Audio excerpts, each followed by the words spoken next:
pour la communauté, la paix c'est un grand pilier car c'est la source de la solidarité, c'est une source d'unité et c'est une source de fraternité pour un monde meilleur qui ne laisse personne en arrière. Et aujourd'hui, dans ces assises, nous aurons l'occasion de discuter ensemble comment réunir nos idées, comment partager nos réflexions pour qu'ensemble on réfléchisse et on décide comment est-ce que nous allons bâtir une société juste construite sur la paix. La paix possible, la paix possible dans le monde, la paix possible, la paix possible dans le monde. Les amis de la communauté, soyons les artisans de la paix, construisons la paix. Bonjour. Je voudrais, au nom de M. le maire, ici représenté par ma modeste personne, remercier très sincèrement les organisateurs de cette activité qui est liée sur les cris de la paix. Les cris de la paix exigent des solutions. Et la solution que les organisateurs ont trouvée liée à la recherche de la paix. Mesdames et messieurs, la recherche de la paix, c'est une préoccupation de l'autorité urbaine qui, par tous les moyens, cherche à ce que la paix règne dans la ville de Bukavu pour que la population, sous son administration, puisse vaguer à ses occupations.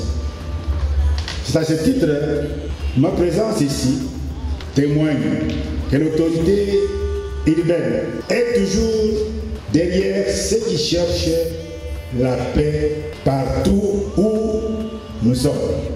Ces initiatives, nous allons vous accompagner pour que ça puisse aboutir au test. C'est à ce titre que je demande aux participants que nous sommes, que chacun de nous, pour sortir de ces assises, chacun de nous va apporter quelque chose de nouveau dans sa communauté. C'est dans ce cadre, au nom de M. le maire, je déclare ouverte les présentes assises. Je vous remercie.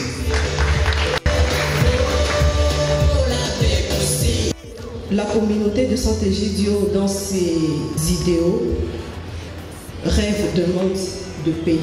Et chaque année, elle organise des assises, des rencontres autour de la paix. Et de notre monde secoué par les vents de la guerre, s'élèvent des cris et des invocations de paix. De différentes manières, des millions de personnes expriment une volonté. Ça suffit avec la guerre. Il y a centaines de personnes dans notre pays, dans notre région, qui se disent « il suffit ». Mais aussi de l'Ukraine bombardée, des tranchées du Donbass, s'élèvent des cris des blessés, des mourants, des lamentations des familles, des amis. Nous savons tous ce qui se passe au Nord Kivu.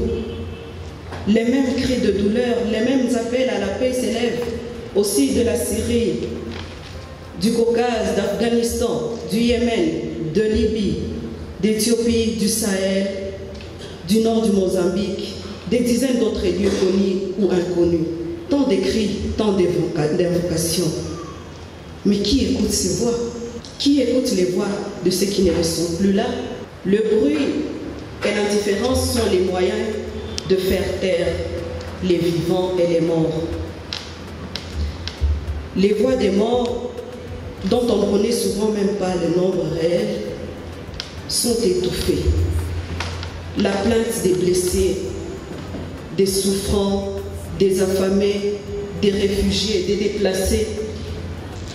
Les idéologues au service des raisons de la guerre nous expliquent qu'il y a des guerres justes et des guerres saintes. Mais nous sommes ici parce que nous avons choisi de écouter le cri de tant de personnes avec qui nous partageons le même pays, les mêmes prières, les mêmes aspirations. Venant de toutes les parties du monde, nous n'avons pas voulu fermer nos oreilles et nous incliner devant les raisons de la guerre. Nous avons plutôt choisi d'écouter le cri de paix qui s'élève de tous les continents. Chers amis, frères et sœurs, de cette rencontre de paix qui bientôt dure depuis maintenant 36 ans, depuis 1986 à Assise, ne devrions-nous pas réagir davantage à la folie de la guerre? Parce que la première fois que la communauté des Saintes-Égyptes a organisé les assises pour parler de la paix dans le monde, en réunissant les religions différentes, c'était en 1986 à Assise, sous l'initiative du pape Jean-Paul II. N'est-ce pas le moment de libérer davantage les énergies de paix contenues dans nos traditions religieuses, capables d'ouvrir de nouvelles voies? La prière est un chemin vers ce que l'on ne voit pas encore. Il s'agit d'imaginer la paix en temps de guerre. Les religions, disait le professeur André Ricardi, fondateur de la communauté des Saintes-Égyptes, sont des organismes vivants. Elles rassemblent des aspirations des communautés enracinées dans la terre, proches de la douleur, de la joie et de la sueur des personnes. Au cours de ces 36 années, le monde a changé. La guerre froide n'existait plus. Et Jean-Paul II, je cite, a déclaré en 1989, « À Assise, nous n'avons pas prié en vain. » L'idée du choc des civilisations a été endiguée. La compréhension et l'amitié entre les mondes religieux se sont développées bien plus qu'entre les nations. Notre prière a changé des récits qui semblaient inattaquables, changé des scénarios aussi solides qu'un rideau de fer. Si les religions écoutent le cri de la paix et unissent leurs prières, leur capacité créative, alors même cette guerre mondiale, cette guerre dans notre pays, brisée pourra